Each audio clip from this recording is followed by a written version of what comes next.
वसमत येथील नगराध्यक्षपदाची निवडणूक सौभाग्यवती सविता मारुती कॅतमवार हे कोणत्याही परिस्थितीत लढवणारच। डॉक्टर मारुती कॅतमवार बोलताना म्हणाले की ही निवडणूक आम्ही अपक्ष का होईना नगराध्यक्षपदाची निवडणूक लढवायची आहे। हे चित्र बदललं म्हणण्यापेक्षा तुम्ही बघितलं असेल की या 4-5 महिन्यामध्ये सर्व जनतेला माहित आहे की नगराध्यक्षाचा उमेदवार डॉक्टर कॅतमवार साहेब उभा राहणार आहेत। त्याचाच त्यांनी फायदा घेऊन मला अगोदर आश्वासन द्यायचं आणि नंतर नाही म्हणायचं, ही पक्षाची जी खेळी आहे ही चुकीची आहे। मी जे राजकीय क्षेत्रामध्ये काम करत आहे गेल्या 20 वर्षापासून, त्याच्यामध्ये वैद्यकीय सेवा, समाजसेवा ही लोकांना जनतेपर्यंत माहीत आहे की मी जे एंट्री मारत आहे नगरपालिकेमध्ये ते फक्त सेवेचा भाग म्हणूनच मारत आहे। म्हणजे मला सेवा करायची आहे आणि वसमतचा विकास करायचा आहे, हा माझा मुद्दा आहे। केवळ हा मुद्दा आहे तर त्यांना हे लक्षात येत नाही की बाबा जेव्हा डॉक्टर कॅतमवार साहेब नगरपालिकेत येतील त्यावेळेला यांची पोळी भाजणार नाही। म्हणून कधीही ते एक राजकीय पक्ष, सगळेच राजकीय पक्ष माझ्या विरोधात काहीतरी खेळी करत आहेत। मी खेळी करत नाही, राजकीय गेम त्यांनी माझा करायचा ठरवलेला आहे, जेणेकरून डॉक्टर कॅतमवार साहेबाला नगरपालिकेमध्ये येऊ देऊ नये।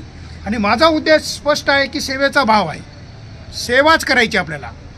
दुसरा मुद्दा आहे की बाबा नगरपालिकेचा उमेदवार जर तुम्ही नवीन चेहरा देत असाल तरच त्याचा विकास होतो, तेच जुने चेहरे दिले तर विकास होत नाही। हे आपण महाराष्ट्रात बघितले, भारतात बघितलेलं आहे की उमेदवार जिथं बदलला तिथं यश मिळाले, कोणताही पक्षाचं उमेदवार जर नाही बदलला तर यश येत नाही। त्याचं कारण असं आहे की जनतेला माहीत आहे तेच उमेदवार दिलं तर विकास होत नाही, कारण त्याच्या जी विचारसरणी असती त्याला विकासाचं काही घेणं देणं नसते, त्याचे मार्ग दुसरे असतात। म्हणून माझा मुद्दा एकच आहे की उमेदवार बदला। आणि आता जे त्यांचे 3 उमेदवार ठरलेले आहेत ते जुनेच चेहरे आहेत। आमच्याकडे नवीन चेहरा डॉक्टर कॅतमवार साहेबांच्या मिसेस म्हणजे माझी मिसेस सविता कॅतमवार ही मी तिथं नगराध्यक्षपदासाठी इच्छुक आहे आणि ती उमेदवारी मी डिक्लेअर केलेली आहे। जर पक्षाकडून मला नाही मिळालं तर माझी अपक्षाची उमेदवारी अजूनही तिथं तयारच आहे।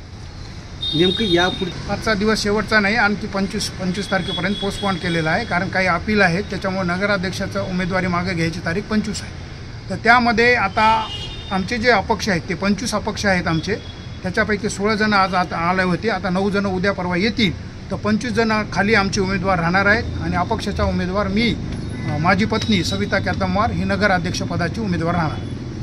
थोडक्यात तिसरी आघाडी, तिसरी म्हणा कोणती म्हणा आघाडी, परंतु अपक्ष आघाडी म्हणा त्याला।